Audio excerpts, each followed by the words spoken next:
नमस्कार दोस्तों, स्वागत है आपका आपके channel talks on cooking oil by PK पे।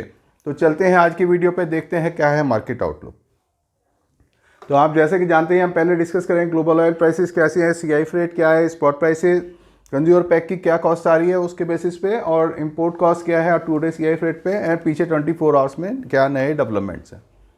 अब बात करते हैं केएलसी की। तो केएलसी जो है कल हमने देखा नियर अबाउट अपना 59 पॉइंट माइनस गई थी, और आज जो है थोड़ा सा प्लस चल रही है। सुबह माइनस ही खुली थी 10-15, फिर उसके बाद थोड़ा अब प्लस चल रही है नियर अबाउट 33 पॉइंट के करीब। सीबॉट की बात करें तो जो कल काफ़ी ज़्यादा डाउन गया था, तो वहाँ पे 97 माइनस गया था, अब नियर अबाउट 11 पॉइंट माइनस चल रहा है। बेसिस पॉइंट के अंदर नियर अबाउट 10 माइनस चल रहे हैं। अब बात करते हैं सीएनएफ रेट के अंदर। तो सीएनएफ रेट में कोई ज़्यादा डिफरेंस नहीं है। ओलिन 840, सीपीओ 855-60 ही बोल रहे हैं, डिगम सोया 990, और ये सन ऑयल में थोड़ा सा कल काम हुआ था, 930 से 940 बोला जा रहा है। अब बात करते हैं स्पॉट प्राइसेस के अंदर। तो मस्टर्ड 107 रुपये, सोया रिफाइंड में 50 पैसे कम है, आरबीडी में 50 पैसे बढ़े हैं, 89 सोयाबीन है 81.50, sun oil 89, cotton 91, rice bran 84, 150, groundnut 5935 mustard का रेट आ रहा है। मस्टर्ड में सेलर 5950 के हैं और बायर 5925 का है। और जो सोयाबीन का जो एवरेज प्राइस आ रहा है एमपी के अंदर 4950, नियर अबाउट थोड़ी सी टेंडेंसी डाउनवर्ड ही है।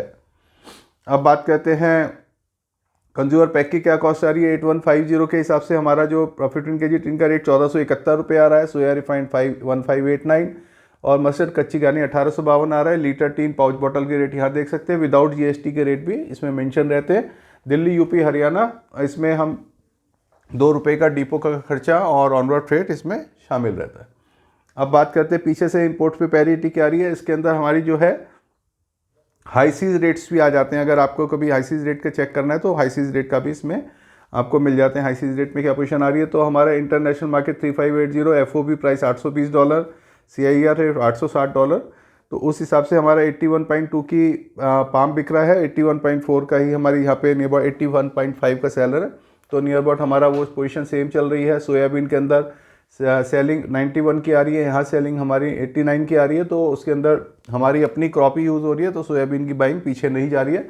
सन ऑयल पीछे से बाइंग हो रहा है, 89 का पड़ रहा है, और 89 का यहाँ पे सेल हो रहा है। अब बात करते हैं पीछे 24 आवर्स में क्या डेवलपमेंट है। एक तो क्रूड ऑयल का रेट काफ़ी ज़्यादा डाउन आ गया, जो पिछले महीने 90 था और अभी अक्टूबर के शुरू में 85 तक था, अब 81 के करीब चल रहा है। तो क्रूड ऑयल का थोड़ा सा डाउन से भी ऑयल मार्केट पे डिफरेंस मतलब प्रेशर रहता है। इंडोनेशिया में एक पाम ऑयल के ऊपर सेमिनार हो रही है, जिसमें काफ़ी लोग आए हुए हैं और काफ़ी ज़्यादा डिस्कशंस होंगे। तो जो भी उसकी न्यूज़ होगी I will update you on, और आज कल परसों 1-2 दिन चलेगी वो सेमिनार, जैसे भी उसकी न्यूज़ होगी मैं I will update you. CIA जो कॉटन की इंडिया एसोसिएशन है, उसमें जो है कॉटन के एस्टीमेट 295 बेल्स के आए हैं, जबकि लास्ट ईयर 319 बेल्स है। ये फर्स्ट एस्टीमेट्स होते हैं, और फिर जैसे जैसे क्रॉप आएगी, जैसे आपसे पोजीशन रहेगी, तो ये सोइंग के बेस पे डाटा है। अगर कोई भी नुकसान फ़ायदा है इसमें और थोड़ा सा कम ज़्यादा करके बाद में और आ सकती है फिगर। तो फर्स्ट एस्टीमेट्स अभी 295 बेल्स लाइक बेल्स के इन्होंने मीटिंग के अंदर कल फाइनल करे हैं कॉटन एसोसिएशन ने। अब लेकिन जो मार्केट की अवेलेबिलिटी और जो है कॉटन में काफ़ी टाइट बनी हुई है, इसीलिए हम 2 रुपये कॉटन ऑयल जो है सोयाबीन से इस वक्त ऊपर बिक रहा है, 89 की जगह 91। और अक्टूबर, ये नवंबर, दिसंबर, जनवरी जब सर्दी चलती है तो पाम ऑयल को रिप्लेसमेंट टोटल कॉटन करता है, क्योंकि इसके अंदर शेल्फ लाइफ तो ज़्यादा होती है लेकिन ये जमता कम है। तो जमता कम है तो उससे सफ़ेदी, जो अगर आप भुजिया बना रहे हैं या कोई बेकरी प्रोडक्ट बना रहे हैं तो कम उसके ऊपर आती है। तो थोड़ा सा यूजेस कॉटन ऑयल का सर्दियों के अंदर बढ़ जाता है नॉर्थ साइड के अंदर। तो ये अभी कॉटन के अंदर इसलिए थोड़ा सा अभी शॉर्टेज चल रही है। सीड तो जैसे कॉटन भी आ रही है, लेकिन नरमा भी आ रहा है, लेकिन जो सीड है उसके अंदर ऑयल की परसेंटेज ऑफ जो है ऑयल परसेंटेज काफ़ी कम है, और उसमें काफ़ी डैमेज हुआ है। ब्राज़ील के अंदर जो है बारिश कल परसों में आई है और थोड़ी सी आगे भी आने की उम्मीद है। उसी वजह से जो सीबॉट में कल हमने 97 का डाउन देखा, आज भी थोड़ा 10-11 पॉइंट माइनस चल रहा है। उसी की वजह से बताया जा रहा है कि ब्राज़ील में क्रॉप के ऊपर जो बना हुआ था, काफ़ी ज़्यादा वहाँ गर्मी चल रही थी, सोइंग नहीं हो पा रही थी, तो 40% वहाँ सोइंग कंप्लीट हो चुकी है। कुछ जगह रीप्लांटिंग होनी है, वहाँ पर भी दोबारा बारिश हो गई है। तो थोड़ा सा अभी हमें ब्राज़ील अर्जेंटीना पे नज़र बना के रखेंगे। अर्जेंटीना काफ़ी हद तक फिर भी ब्राज़ील से काफ़ी आगे चल रहा है और वहाँ पे कोई भी ऑयल के सॉइल मॉइस्चर में प्रॉब्लम नहीं आ रही है। अर्जेंटीना की स्विंग अच्छी हो गई है और हो रही है। इंडोनेशिया ने अपनी इंपोर्ट ड्यूटी जो है एक्सपोर्ट ड्यूटी फाइनल कर दी है 1 से 15 नवंबर की। तो एक्सपोर्ट ड्यूटी और जो लेवी है वो नियर अबाउट सेम ही, मतलब नियर अबाउट के सेम ही आई है, क्योंकि 740 से उन्होंने 748 किया, उससे कोई ज़्यादा फर्क पड़ा नहीं है। रेफरेंस प्राइस पे वो इट इज़ सेम एज जो अभी हमारी लास्ट 15 दिन से चल रही थी वही कंटिन्यू रहेगी, तो उससे मार्केट पे कोई फ़र्क नहीं आएगा। मलेशिया और इंडोनेशिया की जैसे अभी हम पीछे 2-3 दिन से बात कर रहे थे कि वहाँ पे स्टॉक्स की फिगर ज़्यादा आएंगी, स्टॉक्स ज़्यादा बताए जाएंगे, तो वो फिगर आनी शुरू हो गई है। आप आज सुबह थोड़ा केएलसी पे प्रेशर था, कल भी डाउन था, तो वो बात यही की जा रही थी कि जो 1 से 30 तक की फिगर आई है एक्सपोर्ट की और लोकल कंजम्पशन की, तो एक्सपोर्ट की फिगर ज़्यादा आएगी, इसलिए वहाँ स्टॉक्स बढ़ेंगे मलेशिया में भी, और उसका फ़र्क थोड़ा इंडोनेशिया पे भी आएगा। तो उसी वजह से थोड़ा सा मार्केट और केएलसी में डाउनवर्ड देखा जा रहा है। और मैं जैसे आपको बता रहा था कि जैसे ही मार्केट वहाँ डाउन जाती है तो यहाँ से बाइंग जाती है, तो फिर थोड़ा सा केएलसी पे आप आता है, तो वही हमने आप देखा है कल जो 60-70 पॉइंट माइनस गया, आज सुबह 20-30 माइनस गया। तो जो इंडिया से बाइंग गई है तो उन्होंने केएलसी वापस बाई बैक करी है, उसकी वजह से केएलसी में ज़्यादा थोड़ा जंप आया है। लेकिन हम ये कहें कि केएलसी ज़्यादा तेज़ चलेगी या मार्केट बहुत तेज़ चलेगा, ऐसा अभी हम नहीं कह सकते उसके बेसिस पे। तो हमारी जो है आज अराइवल जो है 7.5 लाख बैग की सोयाबीन की और मस्टर्ड की 5 लाख बैग्स की रही है। आज का एक हमने बनाया था कि कैसे रहेगी आगे सेल, फेस्टिवल डिमांड अभी आएगी क्या। तो फेस्टिवल डिमांड का और आगे की सेल का देखिए 2 पोजीशन है कि अगर जो पीछे से हमें माल इंपोर्ट करना है, बाहर से माल आना है, चाहे सोयाबीन आना है, पाम ऑयल आना है, तो वो सब आ चुका है। इंडिया में जो माल है वही बिकेगा। और अब उसकी जो फेस्टिवल हमारी जो 12-13 तारीख तक है, तो पीछे से माल नहीं आएगा। अब रहा कि इंडिया के अंदर सेल है, तो इंडिया में डिमांड रहेगी, वो अब रहेगी रिटेल लेवल पे, क्योंकि एक होती है कंपनी लेवल पे सेल की, कंपनी ने होलसेलर को सेल करा, फिर होलसेलर पे 2-3 दिन में माल आया, फिर होलसेल से एक रिटेल पे आता है जहाँ पे 2-4 दिन का माल आता है, फिर रिटेल से कंज्यूमर के पास जाता है जो कि सेल निकलता है। तो अभी हमारा जो पहला वीक है, फर्स्ट वीक की भी डिमांड निकलती है, जब लोगों को सैलरीज वगैरह मिलती है। इंडिया में 60-70% लोग सैलरी क्लास हैं, तो उनको अपनी सैलरी मिलती है, तो वो फर्स्ट वीक की बाइंग में अच्छी आती है। फिर उसके साथ फेस्टिवल लिंक हो गया है, तो वो डिमांड निकलेगी।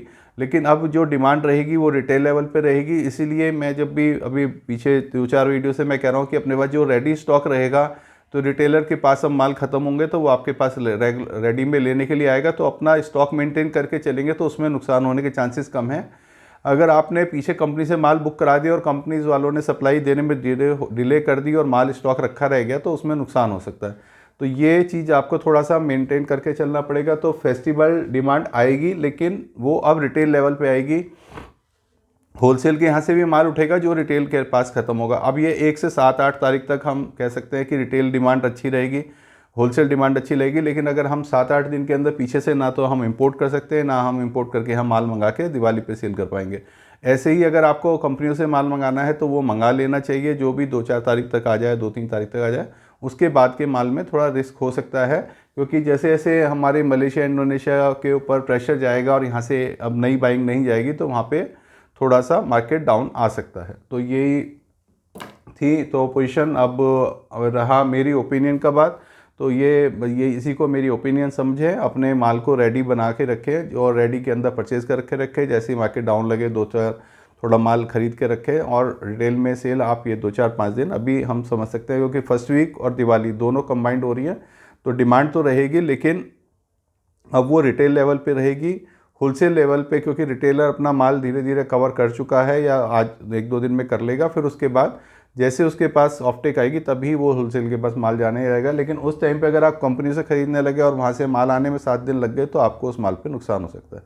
तो मैं कोई ज़्यादा तेज़ी में नहीं हूँ, ना आपको मैं बोल रहा हूँ कि ज़्यादा तेज़ी है, तो लेकिन रेडी में काम करें और मार्केट में बने रहें। तो मैं फिर बता रहा हूँ आपको कि इंडोनेशिया मलेशिया में इस महीने जो सितंबर हम बात करते हैं, अगस्त सितंबर अक्टूबर में हमेशा एक्स्ट्रा प्रोडक्शन होती है, वो अब ये टाइम ख़त्म हो रहा है अक्टूबर के अंदर।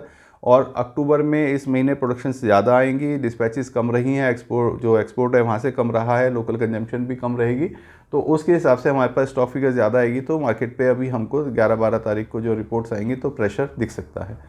अब रही हमारी यूएस की बात, तो यूएस के अंदर वहाँ हमारी 85% हमारी क्रॉप कटिंग हो चुकी है।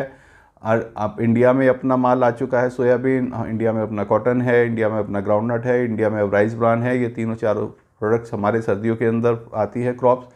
चारों की अवेलेबिलिटी काफ़ी ज़्यादा बढ़ेगी।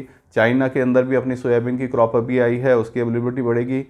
हमारे ऊपर जो हम अगर यूएस के मुकाबले बात करें तो 940 में हमें सन ऑयल मिल रहा है, $940 में। तो उसने पाम ऑयल को और सोया ऑयल दोनों को दबा रखा है, तो वो भी अपनी जगह एक मार्केट में मंदे का काम कर रहा है। तो अब जो हमारे पास सेल शुरू होगी वो 18-20 तारीख के बाद जो शादियों की डिमांड है उसका थोड़ा शुरू हो सकता है, लेकिन बीच में 8-10 दिन के लिए थोड़ा होलसेल लेवल पे डिमांड कम हो सकती है। तो उसके बारे में मार्केट कैसा रहेगा, हम दिवाली मुहूर्त पे किस रेट पे काम करेंगे, कैसे करेंगे, वो मार्केट जैसी सिचुएशन होगी तो आई विल अपडेट यू। लेकिन अभी माल बाज़ार में अपने पास रखें, रेडी माल की डिमांड रहेगी और अपना आप उस हिसाब से काम कर सकते हैं। तो इसी के साथ मैं आपको कहूँगा इसको लाइक करें, शेयर करें, कमेंट करें, और जैसे भी पोजीशन होगी फिर मैं कल आपको मिलता हूँ और बताता हूँ। Thank you.